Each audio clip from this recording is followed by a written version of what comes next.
Okay. So, your first question is... Hi, my name is Jonathan. And I'm Leighanne. And we are the co-founders of MSRAC, called Minority Students Representation and Advocacy Coalition. When I started high school, I really wanted to make a change. I realized that a lot of the students of color weren't taking advanced classes. And I realized that a lot of students of color weren't really super driven.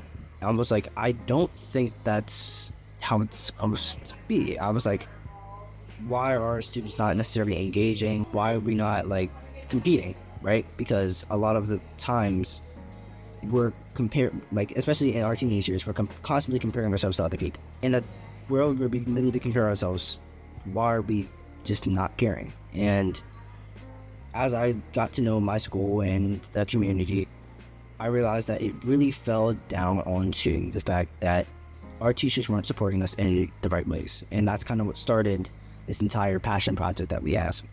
Yeah, of course, similar to Jonathan, I'd say, definitely coming to high school was a culture shock for me, coming from attending predominantly Black and brown middle school and elementary school to then coming to Brooklyn Technical High School. It was definitely, some fears were there for me, being in a space where majority of my classes, I was the only one that looked like me or came from the community that I came from. Me coming into high school, I had upperclassmen that told me about Black Student Union, about Caribbean Culture and Service Club, and all of the great spaces for the Black and brown community at Brooklyn Tech. So that really motivated me to engage with that community and take on a leadership role, which leads to me this year being Director of Community Service and Engagement for Caribbean Culture and Service Club. And as a part of that role, I do my best to try and engage with other students, engage with incoming freshmen, especially in terms of open houses and school tours. I see kids and their parents that look around at this huge school and look around in the hallways where they're not even here yet and they're not seeing anyone that's really representing them. I take it upon myself to go on and approach people and try to interact with them and give them assurance that you do belong here and you do have a space here. And overall with MSRAC, we're just trying to advocate for students and let them know that they do have a space here, not only in their schools, but in this world in general, that we are leaders and we're smart. So the issue we're trying to solve is the fact that minority students aren't achieving the same level of success in the classroom as their counterparts. And that is the reason why we founded MSRAC. It's to help combat that change and to help combat that and just change the way that students of color view themselves. So, and that kind of goes into our pilot program, which is constructive addressing conflict. Of course, yeah. So at MSRAC, we're not only focusing on, okay, we see this poor performance inside of the classroom. We're taking into fact all of the other factors that may account for this. So with MSRAC, we're really trying to build these students up, teach them how to advocate for themselves, be leaders, and with constructively addressing conflict, we teach them about forming good habits, to teach them about self-sabotage, how some students may feel imposter syndrome, like they don't deserve to be in the places or the positions that they may be in, and that kind of prohibits them from striving to achieve more.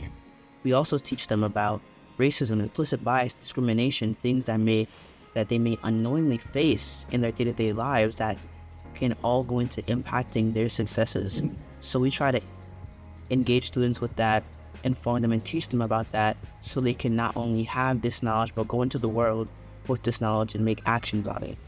So an experience that shaped this work for me was actually how Leighanne and I met through a program called Teens That Mean Business. It was a summer program where we got placed with an internship. We had, I believe it was 15 minutes to come up with a problem and a solution to it. And the problem that Leighanne and I came up with were similarly discrimination, especially within the school space. So that kind of led us to a natural alignment, and we realized that she goes to Brooklyn Tech. I go to Midwood High School, and we're like, both of these schools are real powerhouses, like are real like home names in Brooklyn, and a lot of the problems that are, that students of color are facing come from the fact that they don't have the adequate support, and these schools definitely have the resources to provide the support. They just don't do it. This started out as a passion project, and it turned into something that's like now it's like bigger, and like now we have the opportunity to help students, not just in our borough but all around the world. Essentially, with MSRAC, we're trying to engage in proactive ambition. Me and Jonathan very similarly have a lot of goals, a lot of problems that we see in the world that we want to fix, and a lot of people that we want to help. So we're trying to take our passions here and our like natural inclination to advocacy and solving the world's problems, and we're trying to be proactive with that and move forward and actually take the steps to help people. So some challenges that we faced at Midwood High School. Last year there was a teacher that was openly racist. He called a black student chocolate face, and there was a major push to get him fired for a while now. He's been at the school for about 30 years, or like 31 years. There have been multiple reports against him, but nobody wanted necessarily to fire him because of the amount of time that he's been there and some of the positive things that he's done for the school. But the main problem was that he was making students uncomfortable, and I think that was definitely a challenge for me, especially because I used to like be in his class and things like that, and just how he would speak was overall just like disrespectful. And I was actually part of the team of students that got him fired, so that was a pretty good experience. I'd say for me personally, challenges I faced on my journey with advocacy have been more personal. I myself have felt a little bit of imposter syndrome, just even though I have this knowledge and these resources that I've taught myself about advocacy and about fighting against racism, discrimination, microaggressions. I still find myself feeling unsure of how to respond to certain offhand comments that I hear from my peers at school, because I'm still a high school kid, still figuring things out, even though I do position myself sometimes as someone that is really knows a lot about advocacy and standing up for yourself. Even is sometimes hard for me to do the same, but in times like that, I just try to remember that I have to be about what I speak about, so that gives me the strength and more motivation to, when I hear something or when I see something that's going on in my school, I continue to speak out about it and I don't hold my tongue, because I know that's not the advice that I'd give to others. If you're inspired by the work we do, use this as motivation to start your own journey with advocacy. You can start small in your school, community centers. Every small step towards change is still change. So Jonathan and I are empowering you to just go out into the world and do better. If you see a problem, if you want to fix it, go ahead, take the steps to fix it. Emphasize proactive ambition. And for me, I say don't be afraid to make noise.